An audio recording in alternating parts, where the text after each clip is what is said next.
At the kitchen table, across from my boo, she plays new Marshmallow. Gosh, that's deja vu. Oh, what a fable to Medusa the Mallow Man, but she's got too many cards in her hand. Come on now, let's play some Lorcana.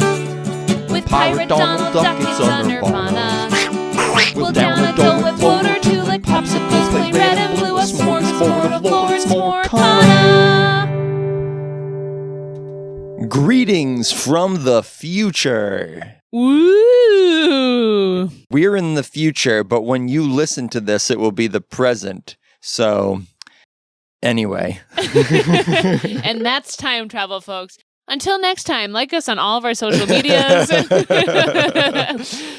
Welcome to Smorcana, everybody. I'm Brett. I'm Katie. And we are on the road in the future. Beep, beep, we're on the road. This is a bit of a hybrid episode, so a bunch of this episode is recorded at the same time as the last episode in episode 23, but then the appetizer course is going to be a little bit of an insert, a travelogue. Ooh, exciting. Perhaps we'll have some updates from the road. And then for the main course, we're going to talk about variance. Yeah, I'm excited to talk about variance. It's what we talk about a lot with Lorcana, so it's going to be good to iron out some of these jewels. Now, normally we'd be updating you with some of the news or reacting to things going on in the world of Lorcana, but because we are in the future and skipped over all of the interstitial time, we don't know anything that happened. What's going on in the world? How much does milk cost now? We don't know anything anymore. So we might as well just jump straight into the juicy content. Future us will give you those updates about the general Lorcana. I'm sure it will come up in some of our info about how we're doing on the road. Whatever this appetizer course is going to be, I'm sure it will be a thing that's about the other days that aren't now, but will be some of the yesterdays. And that's on time travel, everybody. If you enjoyed this episode, please check us out. Oh no, we went back again. No! Let's jump right to the appetizer course. Let's do it.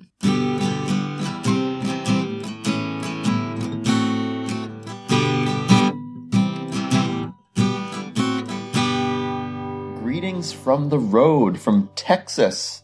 Beep, beep. Here we are. We're in Texas. We are in a hotel room in Texas recording a special little Fort Worth DLC recap segment to insert in the midst of the other goodies. Yes, we are currently fresh out of the DLC. Very fresh. You can still smell it all over us. It's like a plate of fine Texas barbecue being dropped in the middle of a meal here. Oh my gosh, don't even get us started on the Texas barbecue. You may know this, dear listener, but it feels like you've never had meat or barbecue in your life until you have Texas barbecue. Yeah, so let's rewind a little bit here, because our trip did not start at the Disney Lorcana Challenge in Fort Worth. We flew into Austin, and we enlisted the aid of our friend Daniel from Lorcana Fanatics and Liam from the Illumateers and asked for some recommendations about where to go in Austin. Yeah, we checked out a couple of cool LGSs in Austin. We got to go to the famous game castle that often houses the 20 Lore Pro crowd. So fun. So cool to see that in real life. Saw all of the Austin landmarks that we could. And then, upon the recommendation of our pals, went to Styles Switch Barbecue in Austin. And my goodness, was that incredible. We got brisket. We got ribs. We got amazing Brussels sprouts. Holy cow, those Brussels sprouts were good. It was incredible food. It was a little hole-in-the-wall looking place. Didn't look like anything too fancy. You walk up to a counter, they give you this incredible brisket sliced right in front of you, ribs sliced right in front of you, and the whole place smells so good. It was on our clothes all day. It was just like, it was like a religious experience. It was so good that I immediately bought a shirt from the restaurant. That's something I've never done in my entire life. I said, I need to commemorate this single meal that we had. It was an awesome time. We loved Austin. Austin was a lot of fun. Austin was a lot of fun. Then we made our way up to Waco. We saw the Fixer-Upper Silos. If you're a fan of Chip and Joanna Gaines shows, then you know how fun that was for us. It was an absolute blast. That was like Mecca. It was like so much fun to visit that and see all the cool little shops. It's like a Disneyland-esque experience in the middle of Texas there. It was a lot of fun. And then we kept on trucking on up to Fort Worth. Yep. So on Friday, we checked in nice and early at the DLC. The vibes were immaculate. We had a great time. We ran into some friendly faces. We got to meet Rebecca from the Lorcana Luminary. We got to meet the Illumiteers in person. It was very fun. Yeah, we saw the Lorcana Goons there. We saw all kinds of folks from the Lorcana content playing world. Yeah. Then we entered in the sealed event. Just there's traditional sealed event with, 6 packs and then 3 rounds of Swiss. You get extra prize tickets for every round you win. And if you go 3-0, you get some bonus tickets. Yeah, getting the prize tickets was one of my favorite parts of the whole thing. It felt like every event we did, every game we played, all that helped us to collect these tickets that you could trade in for prizes. And it felt like it was a Lorcana-themed Chuck E. Cheese for the weekend, folks. I loved that system. It was really cool. I went 3-0, so I got some bonus tickets. You went 2-1, got plenty of tickets. So we were off to a really good start. We were having a pretty good time. Met some good opponents. Everybody was really excited for the main event on the Saturday. Yeah, it was great to get a good lay of the land, too. This was in a massive convention center out here in Texas. Everybody says things are bigger in Texas, and that is, so true. This convention center was huge. We stumbled upon a rodeo with, real horses while we were looking for the event the first day. It's like we went in the wrong door, and it was like, ooh, a rodeo is right there now. Yeah, literally just opened a door upon horses and cowboys. It was really nice to have Friday to get our bearings and be able to, sleep and know that we could go to Saturday, really easy, know where to park, know how to get there, all that kind of stuff. Saturday, we arrived plenty early. Everybody was abuzz. I'd say that was probably my favorite part of the weekend was early Saturday morning when everybody's getting in, some of the people for the first time because of all the travel problems. A lot of people had travel problems on the Friday. Right, the Thursday and the Friday. So some people had difficulty getting in. They were supposed to get in on Friday, but they didn't end up getting in until really early Saturday. So, everybody was showing up, ready to go. Everybody's hopeful. Everybody's competing. Everybody's excited. That was a cool part of the day for sure. Yeah, it was a blast. It was so exciting. There were 2,000 people in just this massive sea of tables and cards, and it was electric. So, Katie, how was your experience in the competition on Saturday? How was your main event? How did it go for you? It was so exciting. I played the same deck I had played at Set Champs, so I played Ruby Amber and Mufasa. We made a couple of tweaks to it in our hotel room and the little games we got in here in Texas, but nothing too major. It was still pretty much the list I had played before. I, unfortunately, had 5 games against Discard, which is, not my best matchup. It's really easy for me to get run over by that, and I did. Quite a few times. I did okay. I 2-0'd a couple of rounds. I got 0-2'd a couple of times. I drew a couple of times. I was pretty even Steven across all respects, which is, that's about how well I was expecting to do. It's a bigger tournament than I've ever been in before. I didn't know what to expect. I know that it's a deck that's not going to be at the top of the meta necessarily, so my expectations weren't through the roof. I was really more excited just to meet people and play great games. And I did all those things. I had some really great competitors. We told everybody about our podcast. So maybe some of our competitors are listening right now. I don't know. But it was really fun. Really cool to just share Lorcana with people from all over the country. Yeah, running into 5 discards as Mufasa is not what you want to see, especially because you made the deliberate choice to just not tech for that matchup and just kind of punt on it. You could put in brawls for Diablo, right? And you just didn't. You said, if I'm going to face discard, I'll try to get a 1-1 by going real fast on the play. But other than that, what can you do? Hopefully you won't see too many of them. And unfortunately, you saw a ton of them. Yeah, I had really thought maybe with Bucky getting, errata that maybe I'd see less of him, but that wasn't true. I just got discarded out the wazoo. But that's Lorcana, baby. What can you do? You did get mansplained pretty hard in your second round, and it's something I want to call out because I want folks to know that this isn't cool behavior.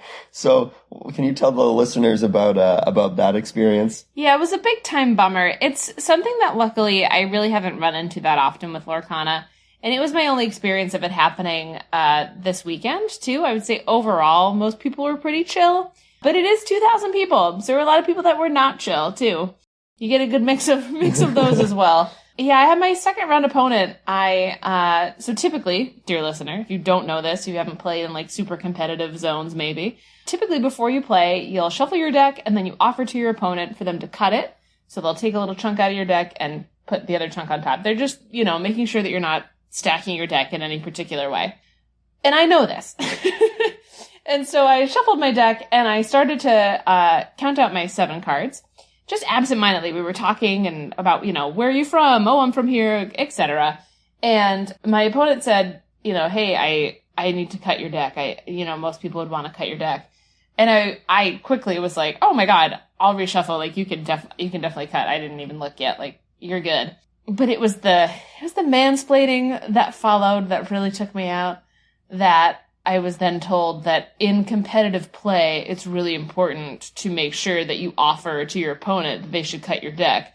Because when you're playing in a setting like this, it's wise to be kind to your opponent, and that I was lucky that he was one of the nice ones, and I might not get so lucky the next time I make that mistake. Sheesh. And it was it's just frustrating because a lot of times I think as a lady, and especially as a lady who's currently dressed up as Piglet Pooh Pirate Captain.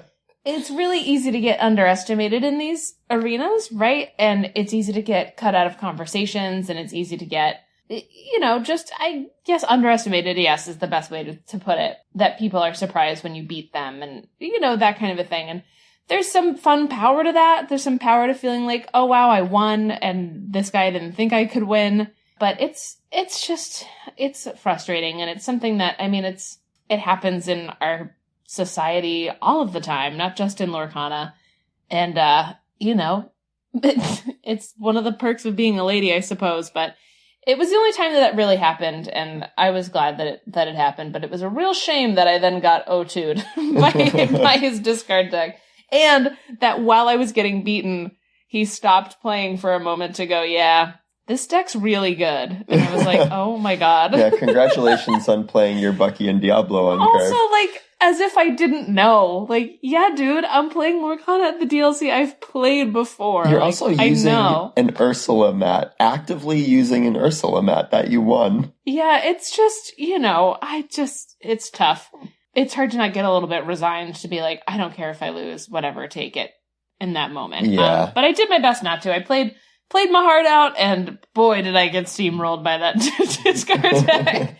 But that's okay. That's Lorcana. I was just happy to play. You did finish with over 30 points, right? So, if you basically win at least half of your games, then you hit that 30-point threshold, and you get a bunch of bonus tickets, right? So you did that. You did well enough for that, which is great. Yeah, it was great. I played against a really great opponent in my last match, which I needed to 2-0 in order to get up to 30 points and get those extra tickets. And she really wanted the tickets too. She was an awesome competitor. We had a really good chat, and it was a great way to finish the day. Great.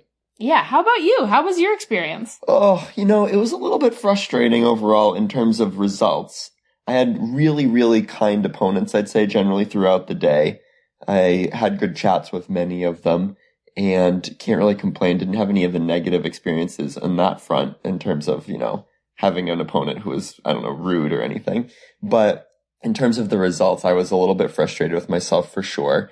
I finished with 32 points. I drew or split 6 rounds. I played against 3 aggro decks, which is pretty wild and unlikely, right? There aren't going to be that many of them out there, but I faced them all really early. and it's hard for me as a Sapphire Steel deck to win on the draw against those hyper aggro lists. I was aggressively trying to find my Grab Your Sword to try to clear their board from their little Lilos and Maleficents and things, and just couldn't for the life of me find a Grab Your Sword or a Tinkerbell to clear on the draw, and so ended up splitting those. For the first 5 or 6 rounds, every single game was won by the person on the play in my matchups. So I faced 3 aggro decks. I had 2 Sapphire Steel mirrors, which, if any of you have played that matchup, you know that it favors the person on the play greatly. It basically comes down to just questing in your opponent's face with Smees and Cogsworths, and your opponent can't do anything about it. So it's not a super intricate or fun matchup. I played against 3 Ruby Amethysts, and that's probably my hardest matchup among the meta decks, among the decks that I expected to see, and I split those. And then I played against 1 Emerald Steel player, 1 Bucky deck all day, which is a deck that I think I'm most favored into, and I 2-0'd that matchup. So it's just, in terms of the matchup spreads, it wasn't what I wanted to see. Facing a lot of aggro was not great. I split when I was supposed to against Ruby Amethyst, and I 2-0'd where I was supposed to against Emerald Steel, and it just kind of wasn't enough. I got over the 30-point threshold, which is, cool, but definitely couldn't turn the corner. Couldn't ever kind of string together those 2-0 wins to make a run at getting up into day 2. Overall, I felt pretty good about my play. I think I threw 1 game all day that I can look at and say, I could have played differently and won that game for sure. It was just one of my games against Ruby Amethyst. What can you do? You can't play perfectly, but overall, a little bit frustrating. Felt okay about it. Know I can do better. Definitely want to put away Sapphire Steel for a while. It's a deck that's been driving me crazy. I felt good about my deck choices overall. Obviously, if I use results-oriented thinking, I can say I wish I had Captain Hook as an additional turn 1 play to combat some of that hyper aggro. That said, if I had dodged the hyper aggro matchups earlier, then I would be upset that I had put Captain Hooks in. So, I don't know. I felt really good about my choices and generally pretty good about my play. Just didn't quite see what I wanted to see on the other side of the table, and that's just how it goes sometimes. Yeah, I wish so badly that we had the opposite matchups. I wish that you had faced all the discards and I had faced the aggro Ruby Amethyst area more than I did. But like you said, that's Lorcana. That's gonna happen. Yeah, and it's something where the 2-game format does feel frustrating when you end up in those situations because, it was so unsatisfying to, after 5 rounds, be like, yep, I've gone 1-1 in every single round so far. That was a really frustrating experience because you just want a chance. You want to keep going. You want to try to win games, which leads me to the next thing I want to talk about, which is waiting around in between rounds. Oof. Was pretty excruciating all day Saturday. Yeah, that was probably our biggest complaint from the entire DLC. We would play rounds, right? Each round was 45 minutes. Mm-hmm. And then in between the rounds, there was a long waiting period. Often that waiting period was about 45 minutes as well. And we played 9 rounds. So if you do the quick napkin math there, you're starting at 10 a.m., and you're playing 9 45-minute rounds, and then there's an indeterminate amount of time between each round, because sometimes people are finishing a game, or they're, not putting their results in Melee, or there's something going on that's taking a long time, and there's no space to go, right, in this room, because it's all tables and chairs, and they're all assigned to people. So when you get up, you're just standing in the corner of this convention center, hoping that the next match will start in maybe 5 minutes or maybe 40 minutes. Yeah. So the room that we were in, like Katie was saying, is just a big 70s era room.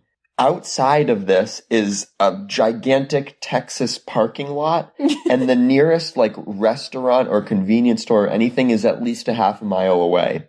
There's a little concession stand in the room that sells like nachos and candy and soda.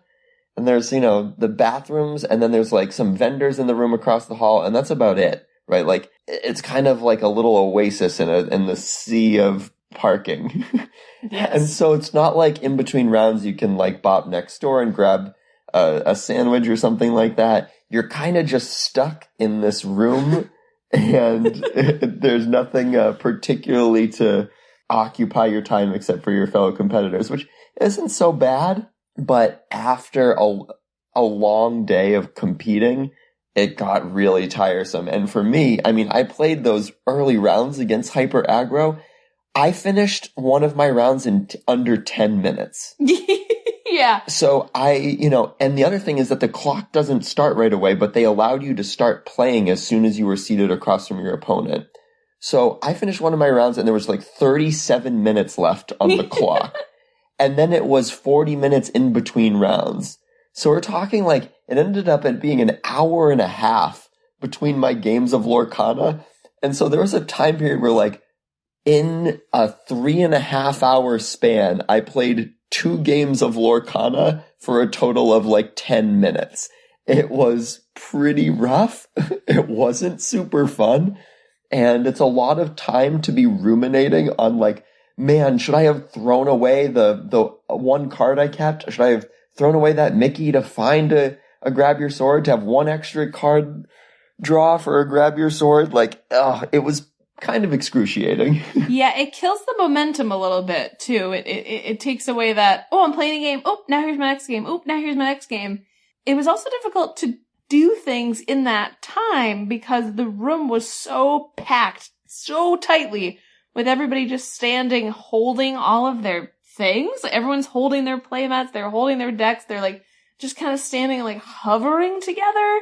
So there wasn't a lot of time to chat with your opponent because at these tables, again, the tables are also really tightly packed, and other people next to you might be finishing a game, and you don't want to just sit there and chat with your opponent or have your friends come over to meet your opponent. Like, there was no ability to connect with people in between rounds. So it wasn't even like, but between rounds we're all sitting at a table and having coffee and talking about like, because sometimes you would be like, the next round must be starting really soon. I don't know if I even have time to go to the bathroom, but you always had time.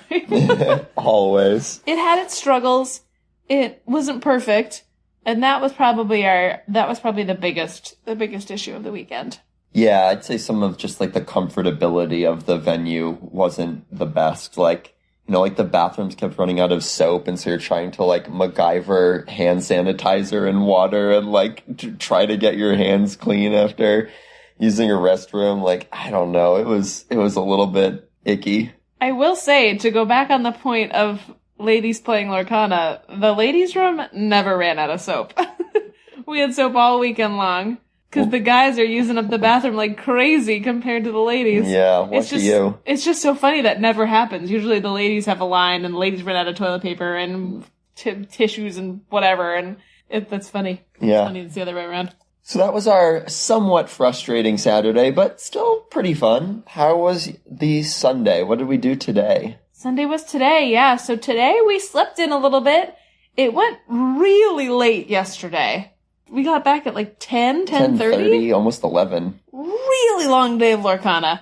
So we slept in a little bit, had some breakfast, headed over, and we checked out some vendors this morning. There were a lot of people selling deck boxes, and you could buy singles and enchanteds, and all this cool stuff was on display. You could also watch the final games. There was a nice little observation area where you could watch the finals. I think it's the first time that they've done that, and I hope they improve it. There was an area set up to watch some of the top cut, but they had like 2 30-inch TVs, and so you couldn't really see it unless you were in the front row. So it wasn't the best viewing experience. Like, it wouldn't be hard for them to set up a projector and make it visible to more people. I hope that that's something that they're planning on doing. I think they're moving towards it, obviously, because that's not something I've heard of them doing at the previous DLCs. Yeah, good effort. Hopefully they improve upon it. Yeah, the idea was there. And then we did a sealed. Yep, did another sealed event.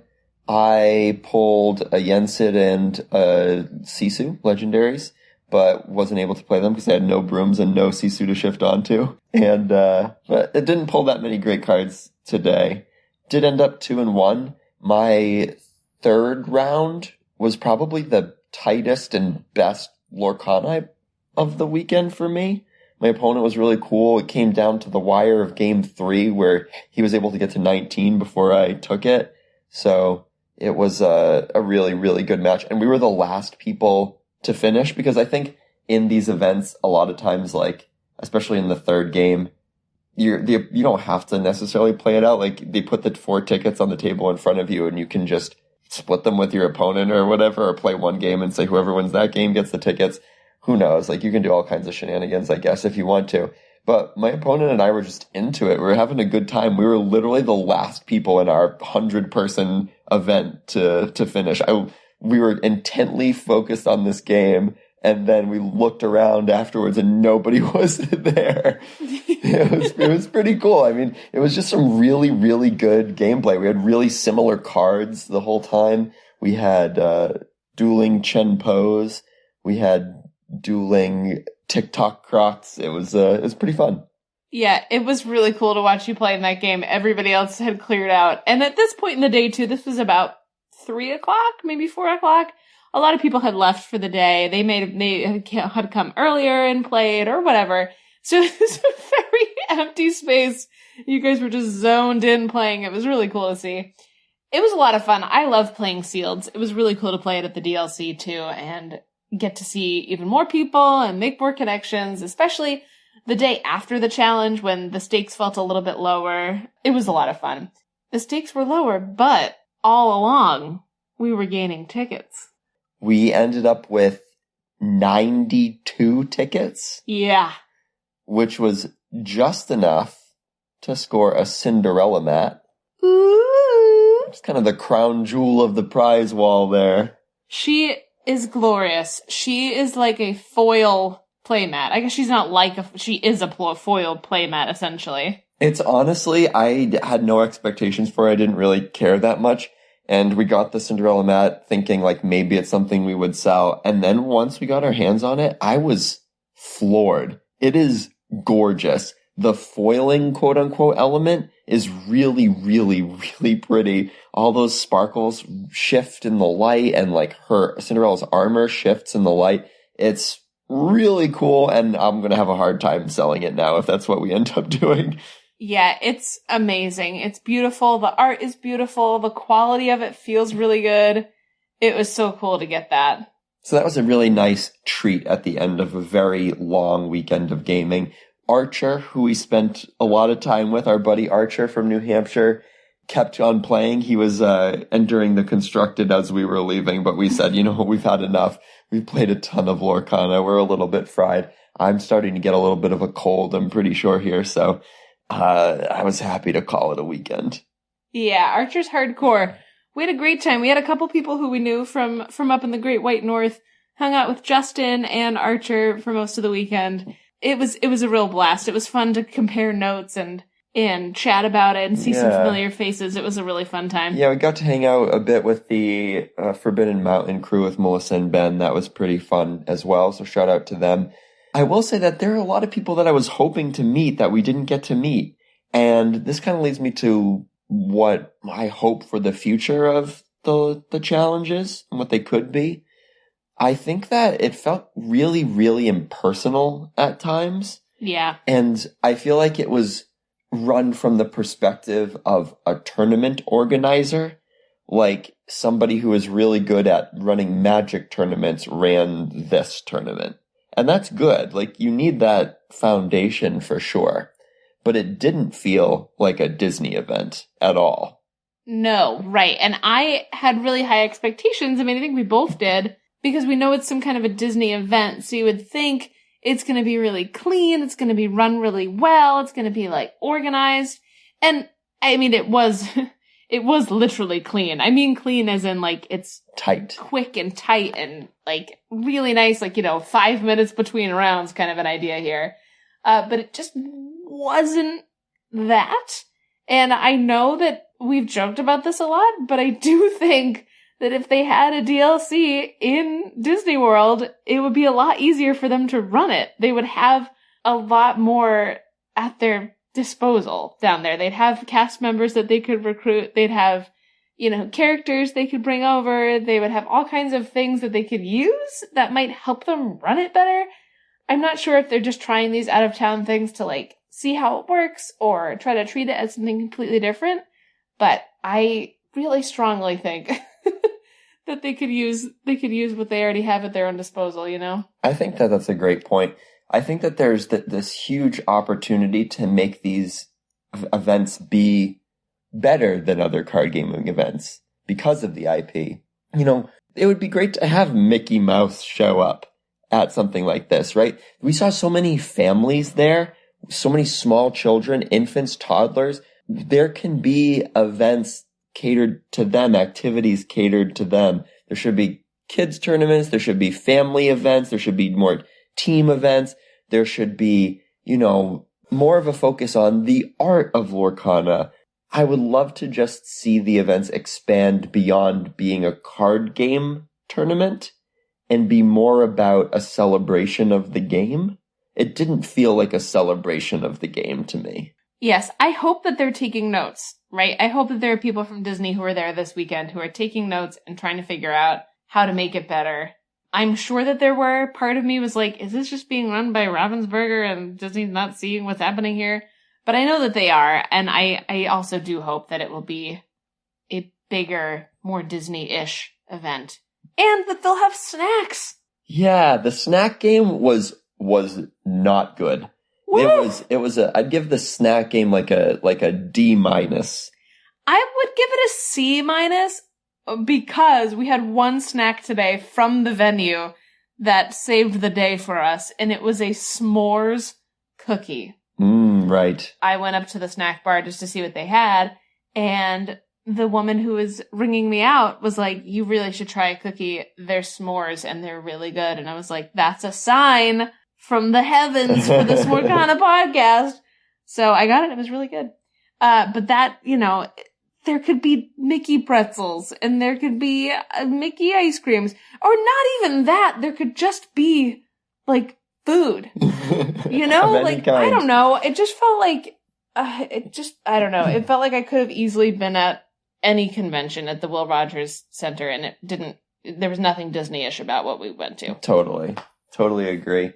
I also, going back to calling it impersonal, because it was so big and there were so many people, what ended up happening is everybody stuck with a little pod of people that they knew. And there wasn't kind of a communal space for people to just be. It was, just fighting for whatever space you could to stand in. And having been to Gen Con in particular, there are always these like free play areas, little lounges that you can just meet people and be with. There are so many small events of like 8 people, 10 people, 4 people, 15 people. All of these opportunities to connect with the folks who are passionate about the things you're passionate about. And there wasn't that kind of opportunity at the challenge.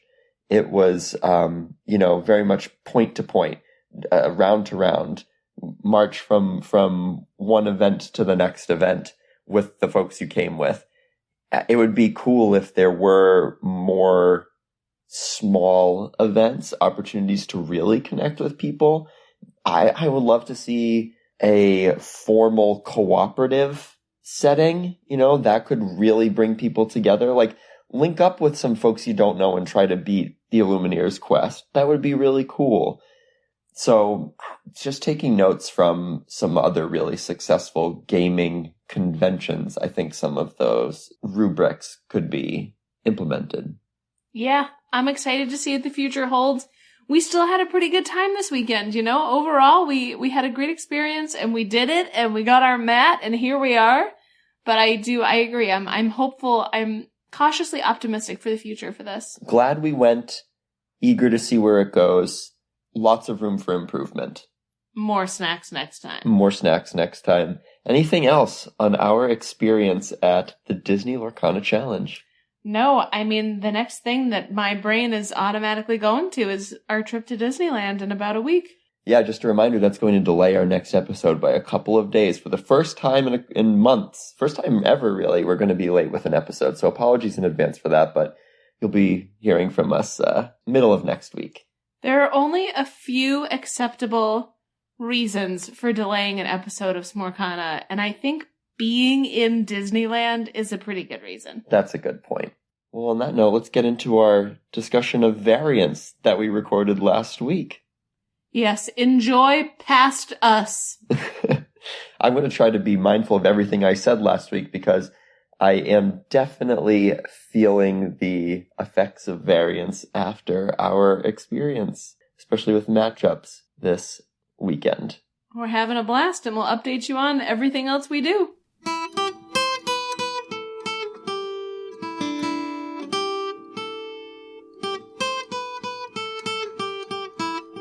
It's a little brinier. It's a little saltier, right? Maybe it's the different clams. I'm just saying the clam chowder tastes a little different. That's all I'm saying, Tiff. Sean, this clam chowder tastes the same that it does every single Tuesday when we come here and get it. Listen, maybe you've been lighting your taste buds on fire so much that you can't taste the differences anymore, but I am telling you that the clam chowder is a little bit different. It's a little brinier, a little saltier. It's a little bit different than it usually What is. are you talking about, brinier? You have don't to know what allow for brinier the means. changes of the seasons, okay? The What are ebbs you and flows talking of the about? universe and the tides, Tiff. Season's got nothing to do with it, Sean. This clam chowder is the same that it's been since we came here on the first Tuesday we came 35 years ago.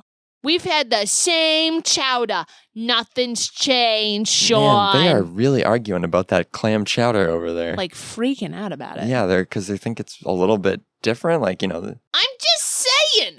What do you mean by brinier, Sean? Explain to me what brinier means. you know what? I like to have a little bit of refined sensibilities when I eat things. I don't just shovel it down my gullet. All Refined right? sensibilities. Who are you talking to? Wow, they're ripped about it. Yeah. You know, again, though, you can kind of tell they must love each other.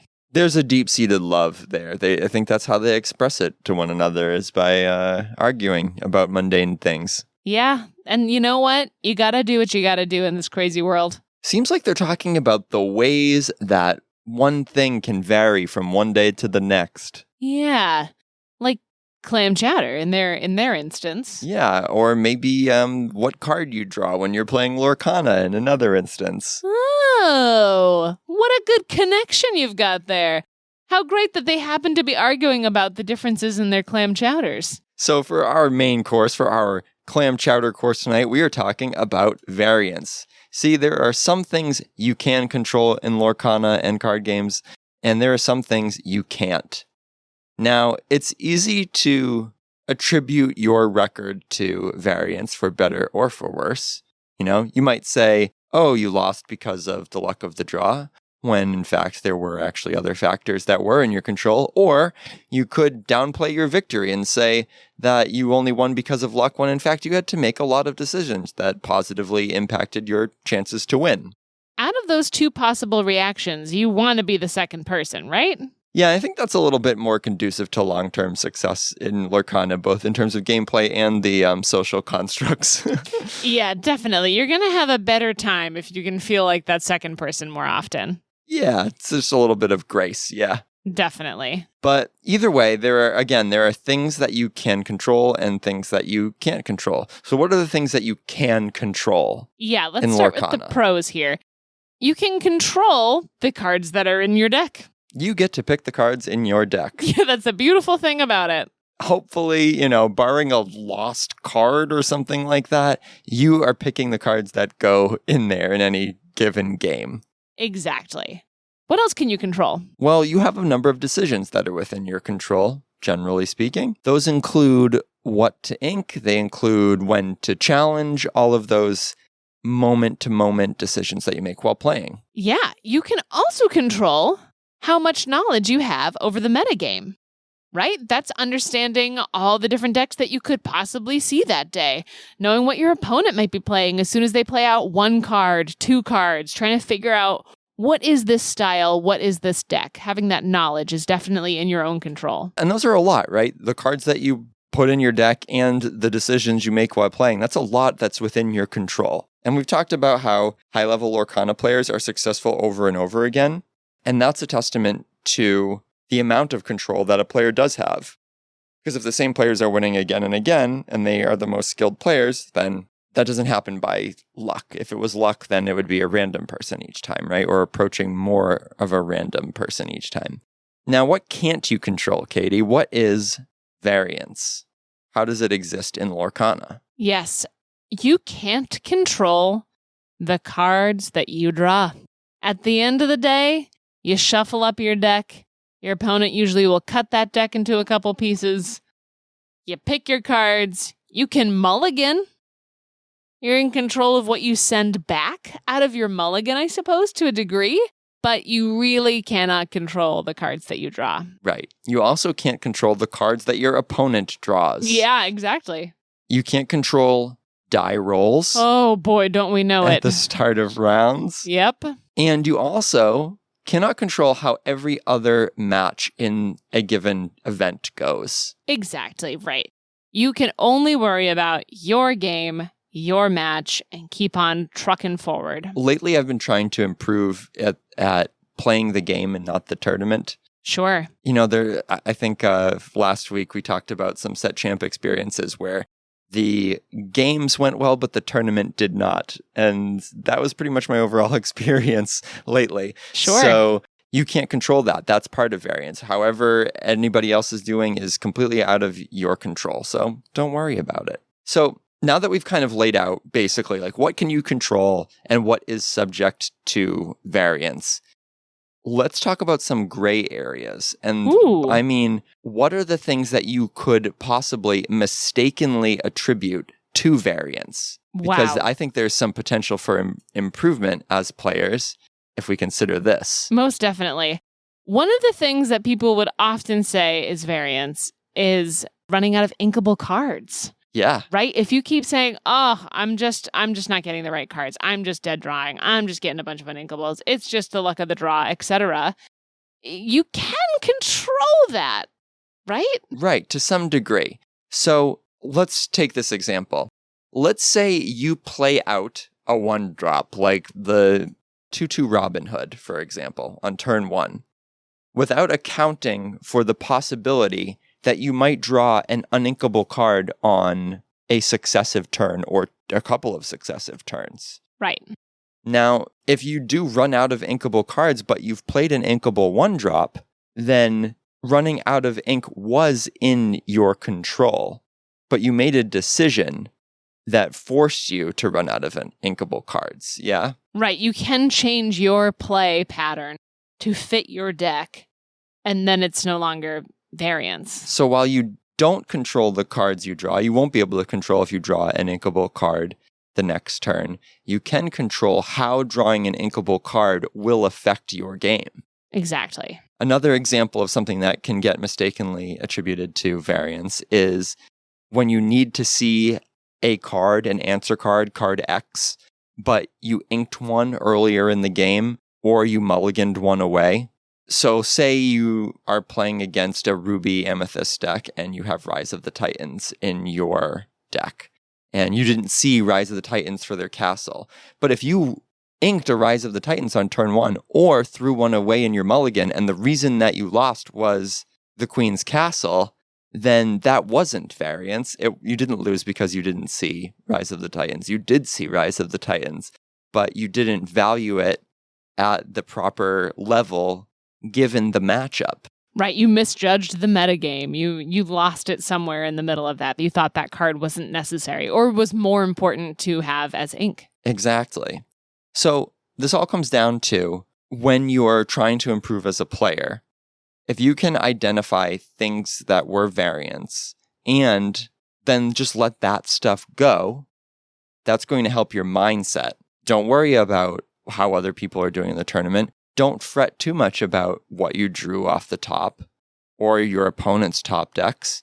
Instead, let that go and identify the non-variables, your own decisions, and how improving those decisions will help you as a player. Yeah, if you can stop and take a step backwards and think about what you could control and what you couldn't control, just having that kind of an analysis of your own game is going to be super helpful to you as a player.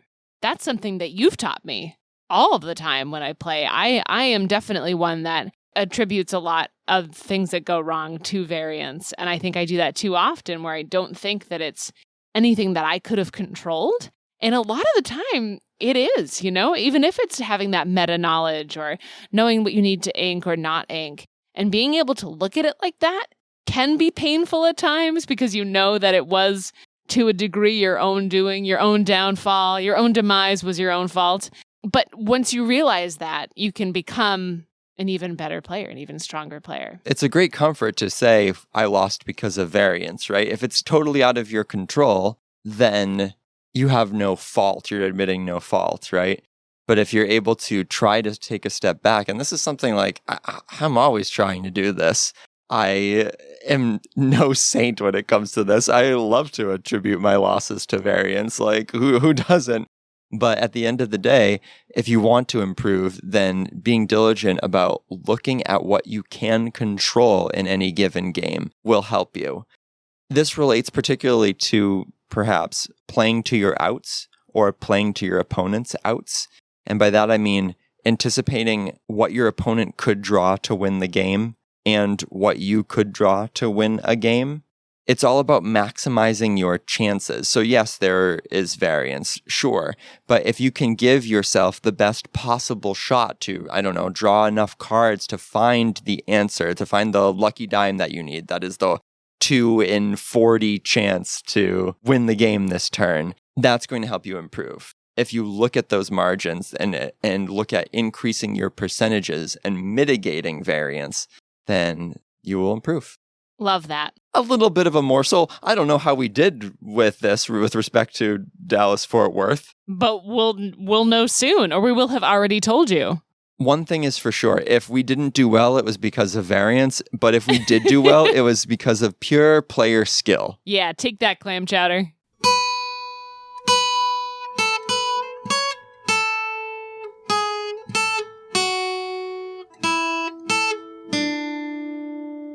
Lest we have chowder breath, let us partake in a mint. You have made a dream card. Mwah-ha-ha. Well done. I'm so excited. I don't know what this is. I'm pumped. It's being unveiled before my very eyes. All right. What have we got here? All right. We have Miko, Forest Friend. He is a 2-cost inkable emerald card. He is a 1/1 that quests for 1, Storyborn ally with Ward. Oh, no. Yep, he's the second coming, everybody. He has the ability Little Critters. Whenever you play a character with 1 strength or less, each opponent chooses and discards a card. No. He's back. What have you done? I brought him back. What have you done? I brought back Buggy. No. Yeah, so Miko is very similar in shape and kind to a squirrel. You turned the Some squirrel could say. into a raccoon. He's a raccoon now. No. Yep. He has the flavor text. Is this bottomless pit a friend of yours? What are you trying to do? I'm trying to make Lorcana incredible. I'm Bringing back Bucky. It's dastardly. But this is better, because can you imagine having a little Miko deck and you've got all these tiny little critters out there? You're playing a bunch of little 1-cost, one attack dudes. And Miko's the champion of them all. I think he's more fun than Bucky, I guess, because it means you're playing little creatures like you said, but why? Why? Because pain is growth, and growth is pain, okay? We have to grow if we're going to learn in this game. And Miko is there for us. They thought they could get rid of Bucky? Ha ha ha. I brought out Miko. History is repeating itself. How long before we see Miko nerfed to oblivion? I give him 1 week. My goodness. Yep, there he is. You're welcome. He would be fun if you had like Stitch Rockstar, right? If Yeah, you had right? Stitch Rockstar in the little one cost and you have Miko out there and you're just like, chaining a bunch of one strength characters together and drawing and making your opponent discard over and over. This is so completely broken. Lorcana was fixed. Bucky was gone. Calais. Everybody was excited. And here you are. You're like, oh, you always do the dream cards. Let me do a dream card. Yep. You swoop in and you give us an abomination. Gotcha. Miko, Ward, discard. It's Bucky 2.0. He's a little trash panda that's come to ruin my Lorcana. Goodness. I don't even want this mint. I mean, good job, I guess. I think it's funny. You made me laugh. That's all that matters. If that was your goal, goodness.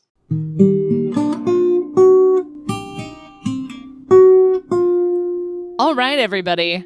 That was a delicious meal. We got to get back on the road. At this point, when you're listening to this, we're probably somewhere in New Mexico at this point. Sure, probably. We might be visiting bats in Carlsbad. We might be looking at the Grand Canyon. Or you know what? Maybe you're listening to it down the road and we're already back in the great granite state of New Hampshire. Who knows?